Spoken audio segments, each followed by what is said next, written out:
തൃപ്പാദം തൊട്ടു തൊഴുതപ്പോ പനിനീരൊഴുകി പാവനയായി വന്യനദിപ്പമ്പ.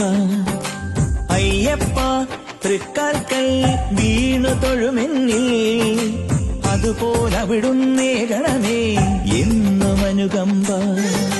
നോവേറുന്നോരെൻ മനം ചാരി വന്നാൽ മാറ്റുമോ ശാന്തി സൂര്യോദ്യാനമായി ശാശ്വതം.